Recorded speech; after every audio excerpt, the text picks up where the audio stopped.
Hi there, good evening everyone. This is Dari on World Streams Radio. Thank you to our listeners from all around the world for joining us. To learn more about World Streams Radio, visit our website worldstreams.org. You can also find us now on Facebook at facebook.com/worldstreams and facebook.com/worldstreams.worldmusic. Tonight we'll be discussing the democratic grassroots movement that has recently sprung to life in Morocco, from February 20th up until last week's revised constitution. Our guest is Ahmed Benchemsi. Ahmed Benchemsi is currently a visiting scholar at Stanford University's program on Arab reform and democracy. Before joining Stanford, Ahmed was the publisher and editor of Morocco's two best-selling news weeklies, Tel Quel in French and Nishan in Arabic. Covering politics, business, society, and the arts, his magazines were repeatedly cited by major media such as CNN, BBC, Al Jazeera, and more, as strong advocates of democracy and secularism in the Middle East and North Africa. Hello, Saeed. Hello and welcome, Ahmed. It's an honor and pleasure to have you with us on World Streams tonight. Hello, Mr. Benchemsi. Ahmed, pleasure to have you with us. Saeed? Yeah, this is Saeed. It's a pleasure to have you, and we're live. Mr. Benchemsi, how do you like living in California? You just recently arrived to the United States, right? Yes, absolutely. I love that. I've been here for 5 months. Okay, are you getting adjusted to life in the United States and in California in general? Yes, absolutely. It's a gorgeous area. I mean, who wouldn't love it? Stanford is a wonderful campus. Wonderful. Well, let's talk about your background and perhaps some of the circumstances that actually made you move to California from Morocco. You're the founder and also the publisher and editor of Tel Quel and Nishan magazines. Give our listeners a background of your magazines. Well, Tel Quel was created in 2001. It's a weekly news magazine. And the editorial line was Morocco as it is, which means that we were aimed to do investigative journalism and to focus not only on politics but also on society and to go on the field as much as we could. And Nishan was created in 2006 as the Arabic counterpart of Tel Quel. And how was your journey with the two magazines? I guess you did end up, if you wanted to do investigative journalist, some of the forces would prevent you from doing that, and maybe have led to clashing with the Moroccan Makhzen, which is the autocratic power in Morocco, right? Yes, there were a couple of problems. Well, that's quite a long story to tell, but yeah, there were some clashes. I mean, the magazines have been repeatedly seized, banned, was prosecuted, and well, yeah, several problems happened. But I would not know where to start from. You know, it's been 10 years. Right, but you were fighting a war on two fronts: one with the Islamists and also one with the autocratic monarchic system, right? Yes, we could say it that way, absolutely. And there was a lot of harassment. Tell us how much does that reflect on freedom of the press in Morocco? If you could give us a background from King after King Hassan's death, and what Mohammed VI tried to do. Well, under King Hassan, basically, you could not write anything, anything meaningful. That's easy to sum it up. As an example, we could not even write Hassan II without writing His Majesty before. So imagine, how could you write that His Majesty did a mistake or His Majesty just blew it up on something? So basically, it was just impossible. And so when King Hassan died, like, the whole atmosphere changed. All of a sudden, everything was possible.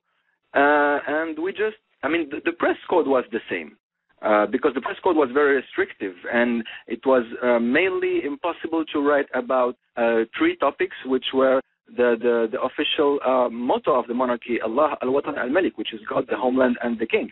and touching or getting close to those topics was strictly forbidden.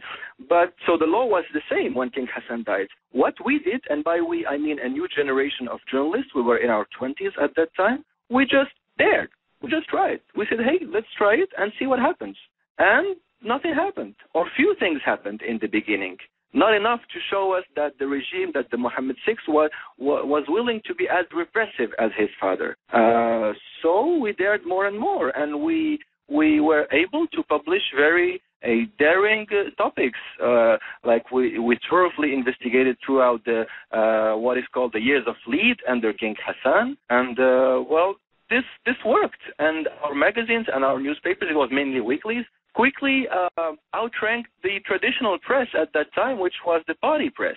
So in the beginning, it was a successful story. Then things started to change. Yeah, Ahmed, I have always argued at the beginning that you described and you used the word dared. That was there, in your opinion, some kind of disconnect between freedom of the press and the average Moroccan mentality in terms of the responsibility of the press in disseminating a message of change, in being agents of change, versus very much a lethargic average Moroccan that came from years of lead? Was there some kind of responsibility that perhaps the media went too fast? I don't like this idea of going too fast or not too fast. It's just about feeling the atmosphere. Let me try to be more specific on this. In the beginning, we published a certain number of stories that were against that were actually exposing the flaws of the old regime, and exposing torture, exposing really misbehaviors from the old regimes that we could not say that this was too fast, because that this was gradual, because that was exposing torture, naming torturers. This was not gradual, and this was welcomed by the regime, by Mohammed VI and his advisors.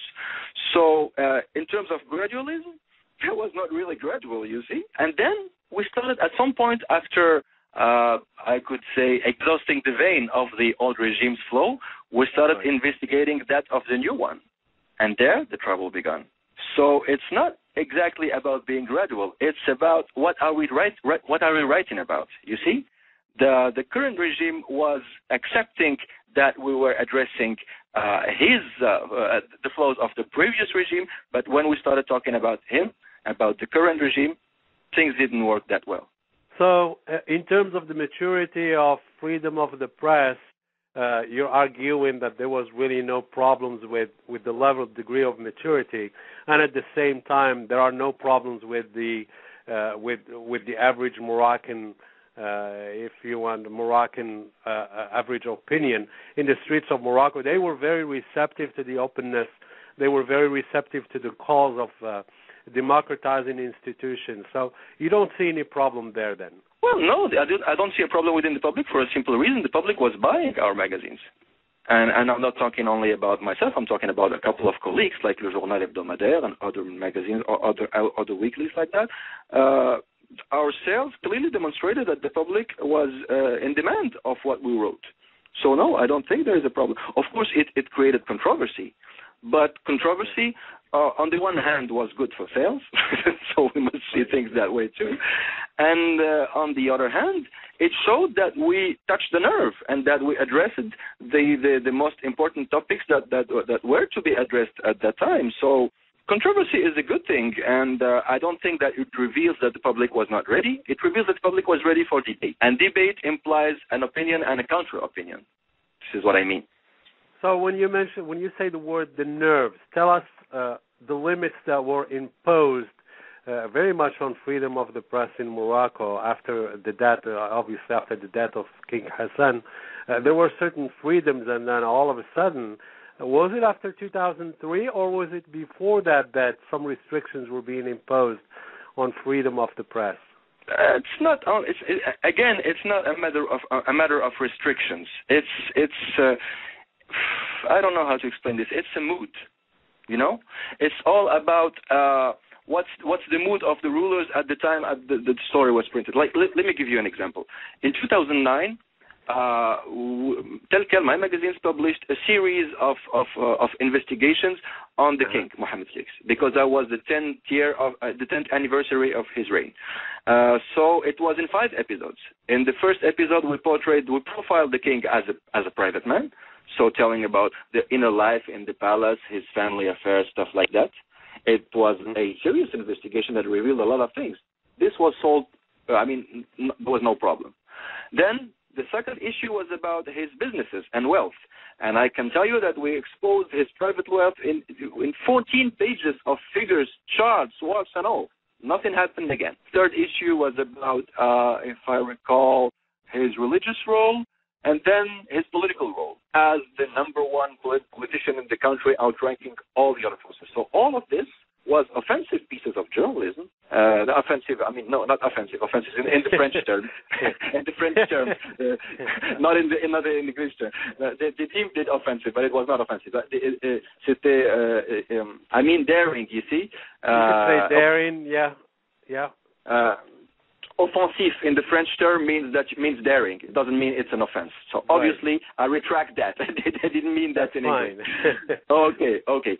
And so all of this was sold freely on newsstands. And then, the 5th week, we were supposed to run an opinion poll.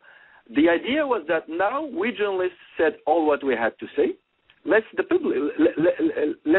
let the public talk, and let's let the public give his opinion on the king. And then we featured an opinion poll, and actually the result was 91% approval of the king. And you know what? This issue was banned. And 100,000 copies were burnt, were torn, were destroyed at the printer's plant. So how would you call this? Is it clear red lines? Did we cross a boundary that was visible? I just could not imagine that a poll giving an overwhelming popularity to the king would be destroyed at the printer's plant and the magazine will be banned. And this happening after 4 weeks of daring content and thoroughly exposing the inner stuff of the monarchy, maybe stuff that they didn't want us to expose. So how could we explain that?